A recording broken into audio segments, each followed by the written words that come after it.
Hello everyone, आज हम कर रहे हैं एनसीईआरटी क्लास 8th की साइंस चैप्टर नंबर 18। ये क्लास 8th का लास्ट चैप्टर है। इसका नाम है pollution of air and water. तो सबसे पहले हम देखेंगे एयर। जो देखिए एयर हमारी क्या है, air is a mixture of gases है, जिसमें हमारा क्या होता है 78% of nitrogen, 21% of oxygen, carbon dioxide, argon, methane and ozone and water vapours. ये सब क्या होते हैं हमारे एयर में प्रेजेंट होते हैं। तो ये तो नॉर्मल हो गई हमारे एयर। अब हम एयर को पॉल्यूटेड कब कहेंगे? When air is contaminated by unwanted substance which have a harmful effect on both the living and non-living things, it is referred to as air pollution। जब भी जो भी हमने गैसेस पढ़ी उनकी परसेंटेज में इंक्रीमेंट हो जाए तो उसको हम एयर को कहेंगे इम्प्योर एयर। या जब भी एयर हमारे लिए उसमें ऐसे कोई अनवांटेड सब्सटेंस आ जाए जो हार्मफुल हो लिविंग और नॉन लिविंग के लिए, तब हम उस एयर को हम कहेंगे कि ये एयर जो क्या है पॉल्यूटेड है। अब the substance which contaminate the air are called air pollutant. वो सब्सटेंस जो एयर को पॉल्यूट करते हैं हमारे कहलाते हैं एयर पॉल्यूटेंट। अब बेसिकली इसमें क्या आते हैं, देखिए जो नेचुरल बताया उसको स्मोक है, डस्ट है, जो फॉरेस्ट फायर से निकलता है, वोल्केनो इरप्शन से निकलता है। Pollutants are also added to the atmosphere for certain human activities. जो हमारी फैक्ट्रीज हैं, पावर प्लांट्स हैं, ऑटोमोबाइल एग्जॉस्ट है, बर्निंग ऑफ फायरवुड्स हैं, ये सब क्या है ह्यूमन एक्टिविटी है जो पॉल्यूटेंट को क्रिएट करती है। देखिए जो बेसिकली गैसेस होती हैं हमारे एटमोसफियर में जो उसे पॉल्यूटेड करती हैं वो होती है हमारा carbon monoxide, nitrous oxide, carbon dioxide, methane and sulphur dioxide. अब इसी को थोड़ा देखते हैं। Many respiratory problem are caused by air pollution.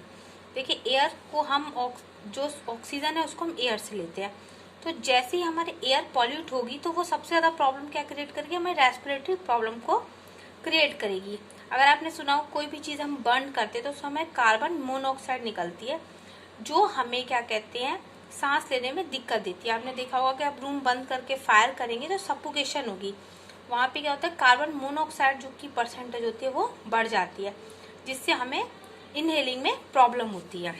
इसी को हम देखेंगे। इसके अलावा एक चीज और है, आपने देखिए सुना होगा स्मोक एंड फॉग का नाम सुना होगा कि जो धुआं और कोहरा होता है, तो जो इनके मिक्सचर से हमारा क्या है स्मोक और फॉग के मिक्सचर से हमारा क्या बनता है स्मोक बनता है, जो भी हमारी एयर को पॉल्यूटेंट करता है। मीन्स एक हमारा ये एक तरह का एयर पॉल्यूटेंट है। अब देखिए पेट्रोलियम रिफाइनरीज से हमारे क्या कहते हैं सल्फर डाइऑक्साइड निकलती है, नाइट्रोजन डाइऑक्साइड निकलती है। Sulphur dioxide is produce by combustion of fuel like coal in the power plants. तो ये सब गैसेस हैं, ये सब क्या करती हैं हमारे जो भी एयर है उसको पॉल्यूटेड करती है। इसके अलावा एक और केमिकल है हमारा क्लोरोफ्लोरोकार्बन, जो हमारा बेसिकली रेफ्रिजरेटर में यूज होता है, एयर कंडीशनर्स में एंड केरोसिन स्प्रेज में यूज होता है। अब जो क्लोरोफ्लोरोकार्बन है ये सबसे ज्यादा हार्मफुल है, क्योंकि जो हमारी ओजोन लेयर है उसको ये उसकी जो क्या कहते हैं उसको थिक करता जाता है, इस ओजोन लेयर को वीक करता है, जिससे जो सन की हार्मफुल अल्ट्रावायलेट रेज है वो अर्थ पर जाती हैं। और ये इसका एक मेन कॉज है ग्लोबल वार्मिंग का। मीन्स दिन ब दिन आप देख रहे हैं गर्मी बढ़ रही है, तो वो क्यों बढ़ रही है, क्योंकि जो भी गैसेज हैं वो बढ़ती जा रही हैं और जिससे हमारी ओजोन लेयर वीक होती जाती है, उसमें होल होता जाता है। यहाँ होल से मतलब ये नहीं कि पर्टिकुलर लेयर में होल हो गया, मीन्स वो पतली होती जा रही है, जिससे जो भी उसकी पेनिट्रेशन की पावर है वो बढ़ती जा रही है रेस की, और वो अर्थ तक पहुंच रही है और गर्मी बढ़ती जा रही है।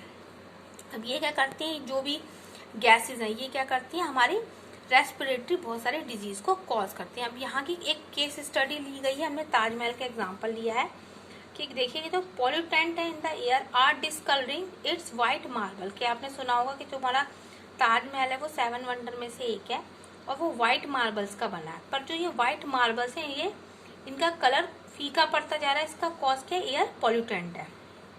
The industry located in and around Agra like rubber processing, automobiles, chemical, specially the Mathura oil refinery. यहाँ पे इन्होंने एग्जाम्पल लिया मथुरा ऑयल रिफाइनरी का, जो हमारा प्रोड्यूस करती है सल्फर डाइऑक्साइड, नाइट्रोजन डाइऑक्साइड। ये रिएक्ट करती है वाटर वेपर से present in the atmosphere to form a sulphuric acid and nitrous acid. The acid drop down with the rain making the rain acidic. अब ये क्या करते हैं, जब सल्फ्यूरिक एसिड और नाइट्रिक एसिड बनती है तो ये रेन में मिलती है उसके वाटर वेपर से, और एसिड रेन को क्या कहते हैं, एसिडिक रेन बनाती है, जिससे जो भी हमारे मॉन्यूमेंट्स हैं उनके मार्बल्स खराब हो रहे हैं। और इस प्रोसेस को हम कहते हैं मार्बल कैंसर के नाम से भी जानते हैं। और यही कारण है, क्या कहते हैं, जो येलो कलर हो रहा है मार्बल्स का, उसका एक मेन रीजन ये भी है। अब इसी में दिया है, तो इनका सॉल्यूशन क्या है कि हम जो भी हमारी सीएनजी है, कंप्रेस नेचुरल गैस है, एलपीजी है, लिक्विफाइड पेट्रोलियम गैस, इनका हम यूज करें फ्यूल्स को, डीजल और पेट्रोल को छोड़कर। अब एक इसमें दिया था कि ग्रीन हाउस इफेक्ट। अब ग्रीन हाउस इफेक्ट क्या होता है कि देखिए हमारे एटमॉस्फेयर में गैसेस हैं वो प्रेजेंट है, तो सन की जो रेज आती है हमारे एटमॉस्फेयर में, देखिए अर्थ है, मानिए अर्थ के चारों तरफ क्या है, एक गैसेस की कवरिंग है ये, तो जो सन की रेज आती हैं यहाँ पे, ये उनको एब्जॉर्व कर लेती हैं ये गैसेस, और अर्थ को गर्म रखने में हेल्प करती हैं। तो इन गैसेस को ग्रीन हाउस गैसेस कहते हैं, और इसी इफेक्ट को कहते हैं ग्रीन हाउस गैसेस इफेक्ट कहते हैं। अब इसको थोड़ा डिटेल में पढ़ते हैं, देखिए। The sun rays warm the earth's surface. A part of its radiation fall on the earth is absorbed by, a part is reflected back into the space, and a part of reflected radiation is trapped by the atmosphere. The trapped radiation further warm the earth. कि देखिए सन पर की जो raise अर्थ पर आई वो reflect हो गई, means वापस गई, पर उनका कुछ पार्ट इन जो गैसेज हैं उन्होंने एब्जॉर्व कर लिया, जिसने हमारी अर्थ को गर्म रखा। इसी को हम क्या कहते हैं, ग्रीन हाउस कहते हैं। आपने नर्सरी में देखा होगा ग्रीन हाउस इफेक्ट के पर्टिकुलर ग्रीन हाउस एक मेंटेन किया जाता है, जिससे हीट मिलती रहे प्लांट्स की ग्रोथ को, क्योंकि प्लांट्स को फोटोसिंथेसिस के लिए जो हीट है सन की वो बहुत ज़्यादा ज़रूरत होती है। The trapped heat warm the green house, तो इसी प्रोसेस को हम कहते हैं ग्रीन हाउस इफेक्ट। अब इसमें क्या होता है देखिए, but now a day it threatened life, CO2 is one of the gases responsible for this effect. तो इसके लिए एक रिस्पॉन्सिबल गैस हमारी होती है, देखिए कार्बन डाइऑक्साइड होती है, लेकिन अब क्या है ये बढ़ती जा रही है दिन ब दिन, तो ये जितना ज़्यादा बढ़ेगी उतना ज़्यादा ये क्या कहते हैं हीट को एब्जॉर्व करेगी, और बहुत ज़्यादा हीट होगी तो उससे बहुत ही ज़्यादा गर्मी पैदा होगी, मीन्स जो हमें ज़रूरत नहीं है उससे भी ज़्यादा।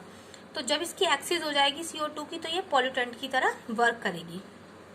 अब देखिए अब इसका रीज़न क्या है कि ह्यूमन एक्टिविटीज़ में है। अब देखिए जो फॉरेस्ट है वो कटते जा रहे हैं, प्लांट हम उतने लगा नहीं रहे हैं, डिफॉरेस्टेशन भी हमारा इंक्रीज करा है CO2 को, हमारे जो क्या कहते हैं जो भी हमारे व्हीकल्स हैं उनसे निकलता है CO2, तो ये अब ज़्यादा से ज़्यादा हीट को क्या कहते हैं एब्जॉर्व करेगा, वापस नहीं भेजेगा स्पेस में, और टेम्परेचर है वो बढ़ता जाएगा अर्थ का, जिसको हमें ग्लोबल वार्मिंग के नाम से भी जाना है।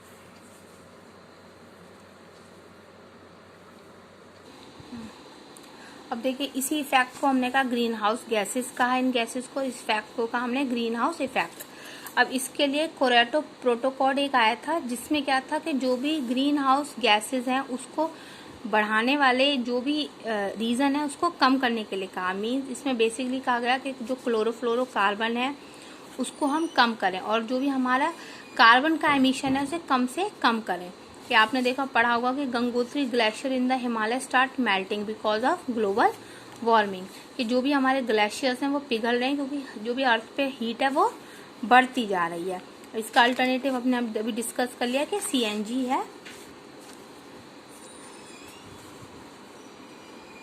और इसका दूसरा है, हम इसका कर सकते हैं कि सोलर एनर्जी का यूज़ करें, हाइड्रो पावर का यूज़ करें, विंड एनर्जी का यूज़ करें, जिससे हमारा जो पेड़ वगैरह कटे नहीं और हमारा एटमॉस्फेयर सुरक्षित रहे। हम प्लांट्स लगा सकते हैं जो भी हमारे एटमॉस्फेयर के लिए बहुत ज़्यादा फ्रेंडली है। अब नेक्स्ट पॉइंट हमारा आता है कि वाटर पॉल्यूशन। सेम जैसे कि जब भी एयर में कोई भी पॉल्यूटेंट मिक्स हो जाता है तो एयर पॉल्यूशन होगा, तो वाटर में भी अगर उसमें जो भी उसकी हमारी क्वालिटी है उसमें चेंज आएगा, कोई भी पॉल्यूटेंट ऐड होगा तो उसको हम कहेंगे वाटर पॉल्यूशन कहेंगे। कि देखिए जो भी डर्ट है, हम कपड़े धो रहे हैं, नहा रहे हैं, जो भी हमारे क्या सीवेज वगैरह है वो जा रहा है पानी में, उससे हमारा क्या होता है वाटर का में पॉल्यूशन क्रिएट होता है।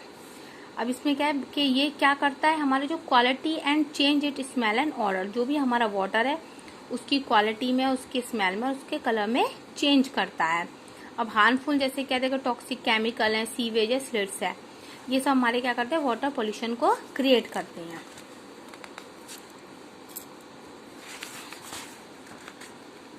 अब इसके लिए देखिए, अब जैसे गंगा एक्शन प्लान आया। अब देखिए गंगा क्या है, Ganga is one of the 10th most endangers river in the world.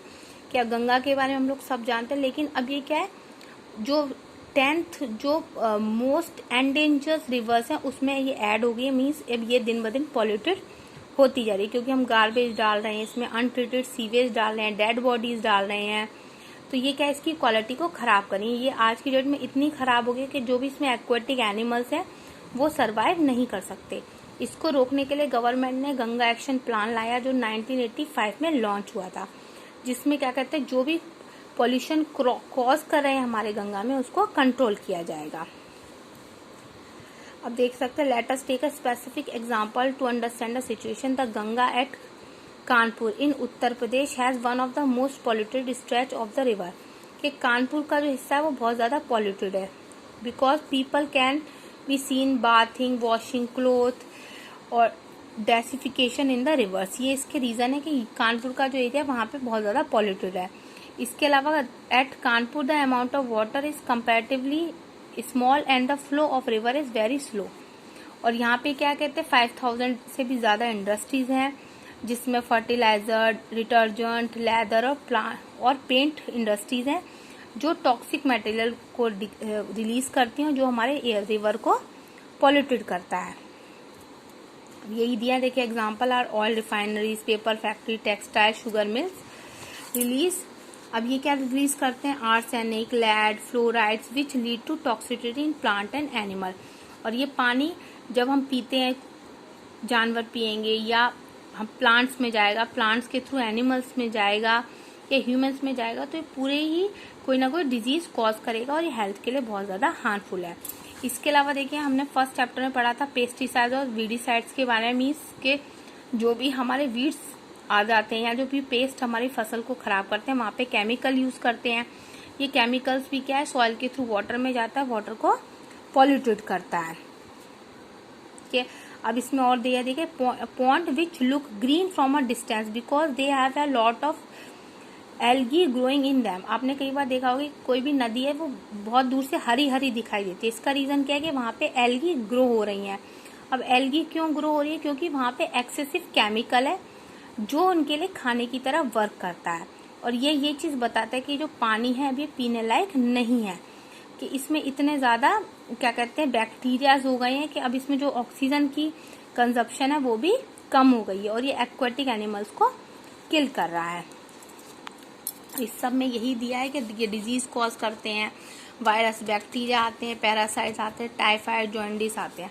अब यहाँ पे एक पॉइंट और देता है, पोर्टेबल वाटर। अब पोर्टेबल वाटर क्या होता है, water which is suitable for drinking is called portable water. वो पानी जो पीने लायक होता है उसे पोर्टेबल वाटर कहते हैं। तो इसी के लिए फिर कुछ सॉल्यूशन बताए हैं इसमें कि हमें कम अगर पानी है तो देखिए क्लोरीनेशन आपने सुना होगा, बॉइलिंग एक मेथड है नॉर्मल के पानी को बॉईल करें तो उसके जर्म्स मर जाएंगे। क्लोरीन की गोलियां डालें जिससे हमारा पानी प्योर रहेगा।